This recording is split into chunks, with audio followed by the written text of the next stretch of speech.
Blackstone, the largest real estate investor on the planet, just lost over $600 million on a single housing portfolio. One facility in Aventura, Florida, that they bought for $48.8 million, sold for 75% less. But here's what kept us up. Buried in the filings of their flagship fund is a $29.4 billion gap between what they're telling investors it's worth and what it's actually worth on paper. And when you see how that math works, you'll understand why their stock has dropped 32% even after beating earnings. And that's just one company, because since part one of this series, this story has broken open in ways we didn't see coming. If you own a home in one of the 24 metros I'm about to name, this part is for you. The president signed an executive order literally titled Stopping Wall Street from Competing with Main Street Home Buyers. Treasury Secretary Bessent went to Davos and said the threshold for large investor could be as low as 5 homes. Not 1,000, not 500, 5. The official definitions drop February 19th, and that single date is going to matter more than any Fed meeting this year. Then there's the signal nobody in real estate media is connecting to this story. Gold blew past $5,000 an ounce. The dollar hit a 4-year low. Peter Schiff went on Fox Business and said this crisis will make 2008 feel like a Sunday school picnic. You know how we work. We don't repeat predictions. We stress test them. So we pulled the central bank data, the reserve flows, the currency numbers, and for the first time in 15 years, Schiff's math is actually checking out. That should make all of us uncomfortable. Meanwhile, on the ground, rents in Austin have collapsed 21% from peak. In Phoenix, over half of apartment buildings are offering free months just to fill units. Some throwing in gift cards and sports tickets on top of that. Institutional investors have now been net sellers for 7 consecutive quarters, and home values are declining year over year in 24 of America's 50 largest metros. Now, before we go any further, we need to address something directly because I know exactly what some of you are thinking. Net sellers? Come on. These companies are still buying everything in sight. I see it in my market every day. And you're not wrong to be skeptical. Here's why. The overall investor share of home purchases, which includes every landlord from the guy who owns 3 duplexes to Blackstone, actually hit a 5-year high in Q2 2025. 33% of all home purchases went to some type of investor. Every headline in America screamed, "Investors are buying everything." But here's what those headlines didn't tell you. The percentage went up because regular home buyer transactions collapsed to a 30-year low. The actual number of investor purchases barely changed. It's like saying your batting average went up, but only because the team played fewer games. The denominator shrank. So what are the big institutional players actually doing? They're not disappearing. Let me be clear about that. Nobody with $2 trillion in real estate assets is packing up and going home. What they're doing is something potentially worse for your market. They're pivoting. In Q2 2025, the largest institutional landlords sold 5,801 properties and bought 4,069. Q3, nearly identical. Sold 5,798, bought 4,663. But look at where the money is going. Annual institutional acquisition spending went from $46.5 billion in 2024 to $11.2 billion in Q1 of 2025. That's a 75% collapse in buying power pulled off the market. So where is that capital going? Build to rent. American Homes for Rent, one of the 4 biggest landlords in the country, over 61,000 homes, made exactly 48 traditional home purchases in all of Q3. 48! 92% of what they acquired came from their own in-house home building unit. They're now the 37th largest home builder in America. Invitation Homes is doing the same. 70% of their Q3 acquisitions were forward purchase deals with builders. And they just bought a build-to-rent developer called ResiBuilt for $89 million in January. So let me tell you what's actually happening, because this is more sophisticated than Wall Street is leaving. They're dumping their worst-performing existing properties back onto the market. Over 104,000 homes sold in Q2 alone, 60% to regular home buyers, while simultaneously building brand-new rental communities from scratch that they'll own forever.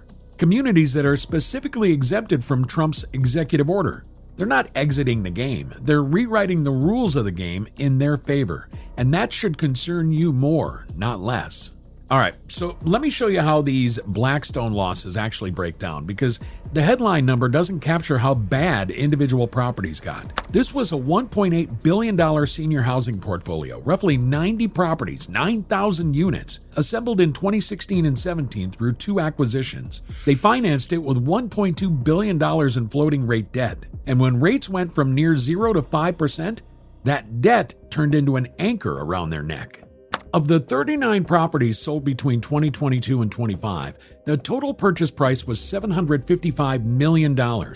They sold for approximately $536 million. That's a 29% average loss. But the averages hide the worst cases. Properties in Denver, Chicago, and South Florida went for 70% less than acquisition price. That South Carolina facility, occupancy dropped from 80% to 41%, got slapped with a 1-star CMS rating, and sold at a 60% discount. 24 properties entered special servicing in early 2025. Several sold for less than the outstanding loan balance, meaning Blackstone lost every dollar of equity and still owed money. And public pension funds are exposed. Arizona Retirement System had $100 million in the fund. San Francisco employees, $150 million. North Carolina, $200 million. Pennsylvania public school employees, $300 million. These aren't abstract losses, that's teacher pension money. Now, the B-REIT gap I told you about at the top, B-REIT reported an 8.1% return for 2025. Sounds pretty solid, but their stated net asset value is $53 billion, while their GAAP equity, the actual book value, is $23.6 billion. That's the $29.4 billion gap.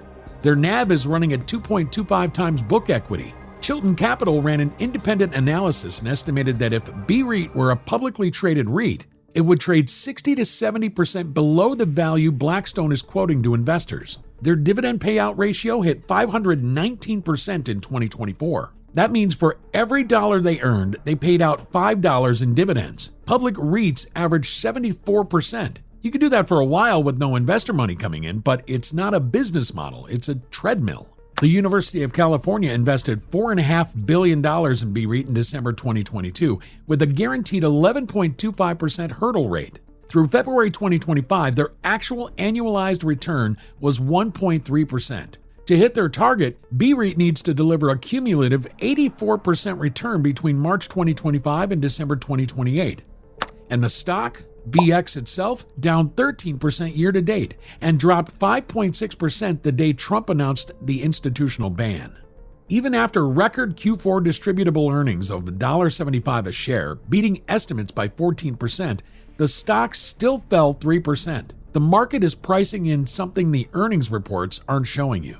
So let's get into exactly what this executive order does, because there's a reason I said February 19th matters more than any Fed meeting. On January 7th, Trump posted on Truth Social, "I am immediately taking steps to ban large institutional investors from buying more single-family homes. People live in homes, not corporations." On January 20th, he signed the formal order. Here's how it works. Treasury has until February 19th, that's days from now, to define what large institutional investor and single-family home mean. Then HUD, USDA, VA, and FHFA have until roughly March 21st to issue guidance preventing federal programs from approving, insuring, guaranteeing, or securitizing sales to those investors. Attorney General Pam Bondi and FTC Chair Andrew Ferguson are directed to review acquisitions for anti-competitive effects and prioritize antitrust enforcement against coordinated pricing strategies, which is a direct shot at the algorithm rent-setting tools like RealPage. Now, 2 critical caveats. 1, this does not force anyone to sell what they already own. No forced divestment. And 2, there's build-to-rent exemption for communities that were planned, permitted, and built as rental housing from the start. Remember what I just showed you about American Homes for Rent and Invitation Homes pivoting to build-to-rent? They saw this coming. That exemption is not an accident. But here's why the February 19th definitions are everything. When Bessent said 5 to 12 homes at Davos, that was a signal. The industry has always assumed institutional means 1,000 or more properties. If Treasury defines it at 50 homes, which is where Senator Warnock's bill draws the line, or even 25, which is what Washington State and Georgia are proposing, you're not just hitting Blackstone, you're hitting thousands of mid-tier investors who collectively own more homes than the mega landlords do. And the states aren't waiting. California's Governor Newsom announced plans to curb institutional purchases on January 9th. Washington State filed a bill targeting investors with 25 or more homes. Georgia introduced the Protect the Dream Act, barring sales to businesses owning 25 or more homes in a single county. Fishers, Indiana became the first city in America to cap rentals at 10% per neighborhood. That took effect January 1st, passed unanimously. Bills have been filed in New York, Virginia, Texas, Utah, Kentucky, and Nevada. Senator Moreno, a Republican from Ohio, became the first GOP senator to commit to codifying the ban into law. No legal challenges have been filed yet, but when those Treasury definitions drop, that's when the lawsuits start. The lobbying goes into overdrive, and we find out whether this is real policy or election year theater.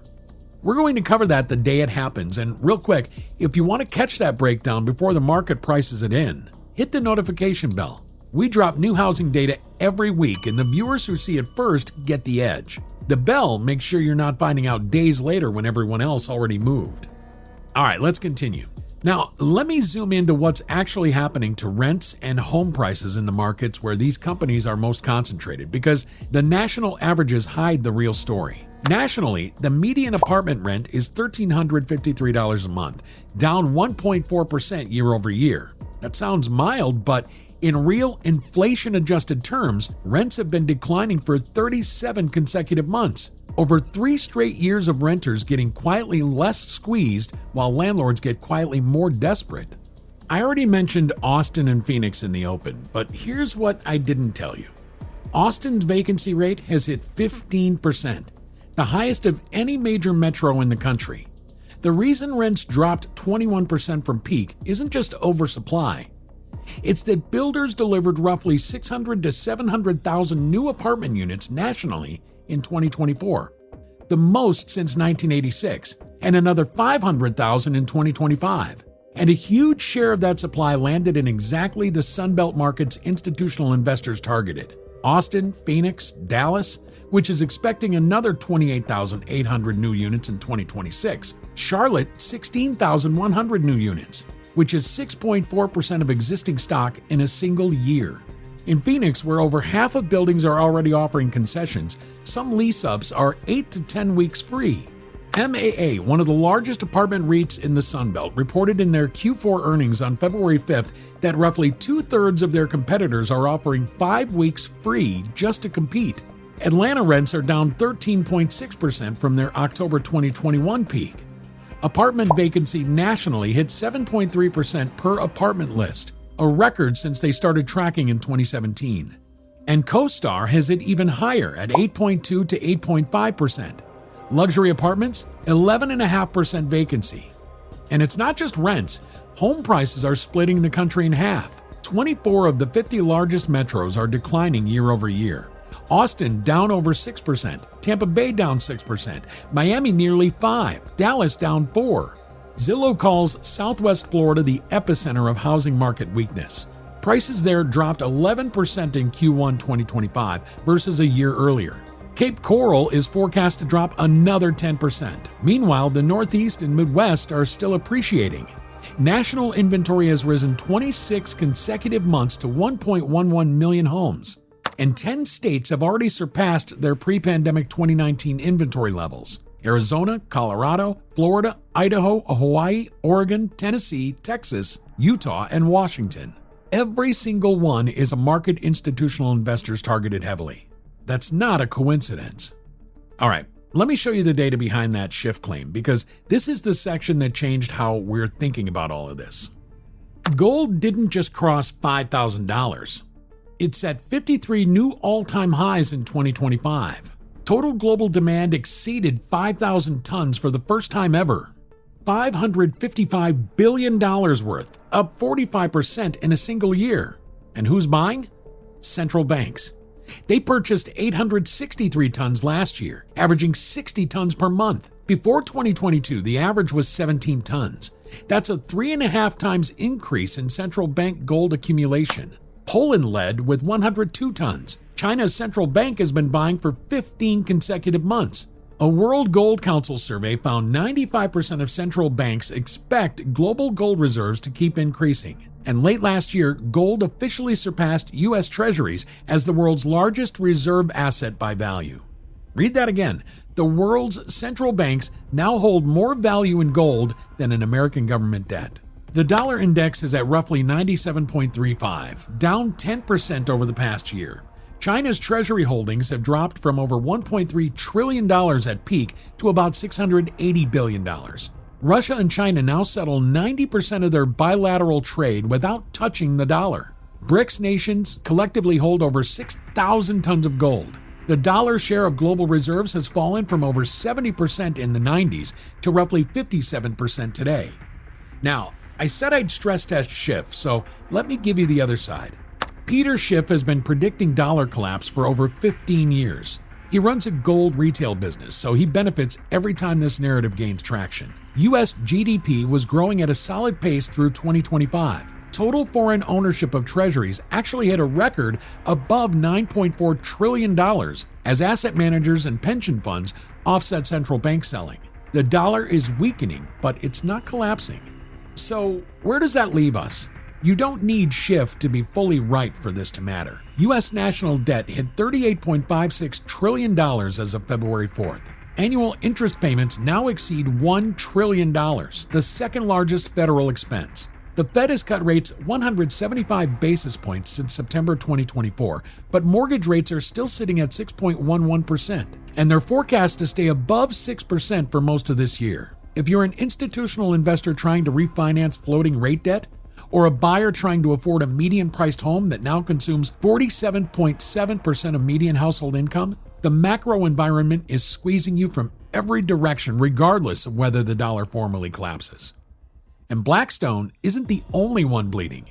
Starwood REIT has been limiting investor redemptions for over 29 consecutive months. Nearly $1 billion in redemption requests are sitting unfulfilled. In June 2025, they honored just 4% of each investor's withdrawal. Multiple law firms are now investigating potential securities claims. The broader non-traded REIT sector bought in just $1.2 billion in Q1 2025, while facing $2.8 billion in redemption requests. Average returns excluding Blackstone? 1.5%. CMBS delinquency. These are the mortgage-backed securities that finance a lot of these portfolios. It's 7.3% in December.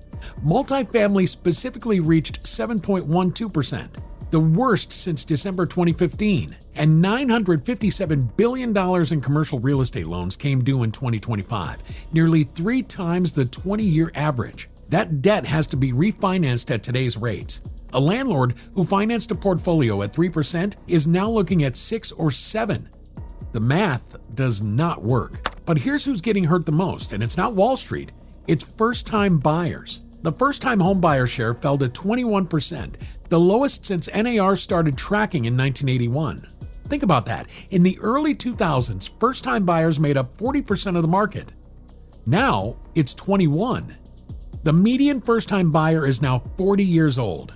NAR estimates that waiting from ages 30 to 40 to buy your first home costs roughly $150,000 in lost equity. The median first-time down payment hit 10%. Highest since 1989. All cash purchases reached a record 26% of primary residence transactions. The people with the most money are the only ones who can play. So while Wall Street repositions, dumping underperforming rentals, pivoting to build to rent, restructuring around the executive order, the everyday buyer is getting priced out by a combination of elevated rates, limited inventory in affordable price ranges, and institutional competition that's now shifting into new construction, where they have even more structural advantages. They're not leaving the market. They're moving to a part of the market where you can't compete with them. So here's the bottom line. Wall Street bet $2 trillion that they could buy America's homes, raise rents every year, and ride appreciation to massive returns. That thesis is broken. Rents are collapsing in their core markets. CMBS delinquency is at crisis-era levels. The president just signed an order to ban them from buying more, and the macro environment, gold at records, the dollar weakening, rates stuck above 6%, is making their existing debt harder to service every quarter. But don't mistake a broken thesis for a retreat. These companies aren't disappearing, they're not going anywhere. They're selling the houses that are losing money and building new rental communities from the ground up. Communities designed to be permanent, institutional-grade rental housing that no executive order touches. The game isn't ending, the game is changing. And if you're a buyer, you need to understand the new rules. The most important date on the calendar right now is February 19th. That's when Treasury defines who counts as an institutional investor. If that threshold lands at 5 to 12 homes like Besant suggested, this affects thousands of investors you've never heard of, not just Blackstone. If it lands at 1,000, this executive order is theater. We'll break down those definitions the day they drop. If you watched part 1, you had a head start on everything we just showed you. If this is your first time here, go watch that video next, and we'll link it below. And we want to hear from you in the comments. Is this executive order real, or is it a headline? Because that answer changes everything for where your home value goes next. If you found this video interesting, please subscribe, share, and watch this one as well. We'll see you next time.